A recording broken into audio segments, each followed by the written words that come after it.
بسم اللہ الرحمن الرحیم۔ السلام علیکم ورحمۃ اللہ وبرکاتہ۔ الحمد للہ رب العالمین والعاقبۃ للمتقین والصلاۃ والسلام علی سیدنا وحبیبنا محمد وعلی آلہ واصحابہ اجمعین۔ اما بعد فعن ابی ہریرہ رضی اللہ تعالی عنہ قال قال رسول اللہ صلی اللہ علیہ وسلم من ذرعه القی فلیس علیہ قضاء ومن استقى فلیقضی۔ سنن ابی داؤد، ترمذی اور ابن ماجہ اور مسند احمد کی یہ حدیث ہے۔ اسے حضرت ابو ہریرہ رضی اللہ تعالیٰ عنہ روایت کرتے ہیں کہ رسول اللہ صلی اللہ علیہ وسلم نے فرمایا، جس بندے کو خود بخود قے آ جائے تو اس کے اوپر کوئی قضا نہیں، اور جو عمدن قے کرے تو اسے چاہیے کہ وہ قضا دے۔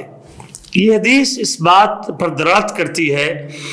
کہ اگر خود بخود قے آتی ہے تو اس سے آدمی کا روزہ نہیں ٹوٹتا، لیکن اگر جان بوجھ کے کوئی شخص قے کرتا ہے تو اس کا روزہ ٹوٹ جائے گا اور اسے اس روزے کے بدلے میں قضائی دینی پڑے گی۔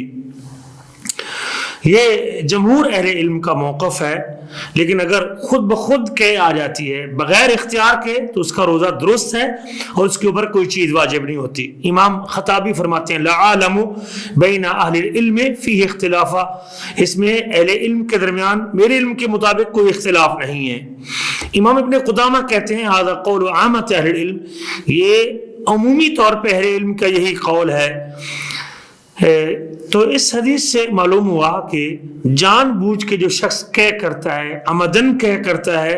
خواہ وہ قے تھوڑی ہو یا زیادہ ہو، حدیث کے ظاہر کے مطابق یقیناً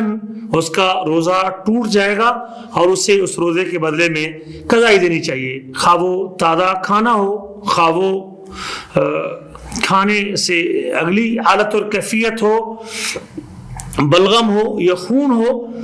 اگر اس نے جان بوجھ کے قے کی ہے تو یقیناً اس کا جو روزہ ہے وہ ٹوٹ جائے گا۔ امام شیخ الاسلام ابن تیمیہ رحمہ اللہ اس کی حکمت بیان کرتے ہوئے فرماتے ہیں، چونکہ روزے کی حالت میں آدمی کو کھانے اور پینے سے روکا گیا ہے کہ کوئی ایسی چیز اپنے حلق سے نہ اتارے جس کی قوت اور غذا کا باعث بنے۔ تو اسی طرح اگر اس طاقت کو کم کرنے کے لیے یا اس قوت کو کم کرنے کے لیے یا اپنے آپ کو کمزور کرنے کے لیے جان بوجھ کے وہ کھانا باہر نکالتا ہے تو یہ روزے کی حکمت کے منافی ہے اور یہ اس کے لیے ضرر و نقصان کا باعث ہے، لہذا وہ اپنے اوپر زیادتی کرے گا، اور یہ حکمت بیان کی ہے۔ حضرت ابو ہریرہ فرماتے ہیں کہ جب کوئی شخص قے کرے تو وہ روزہ نہ چھوڑے،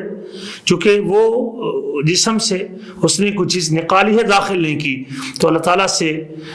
دعا کرتے ہیں کہ اللہ تعالیٰ ہمیں اطاعت کرنے کی توفیق نصیب فرمائے، اور جو اپنے حبیب صلی اللہ علیہ وسلم سے سنا ہے اور جو سمجھا ہے اللہ تعالیٰ ہمیں اس کے مطابق اپنی زندگیوں کو گزارنے کی توفیق نصیب فرمائے۔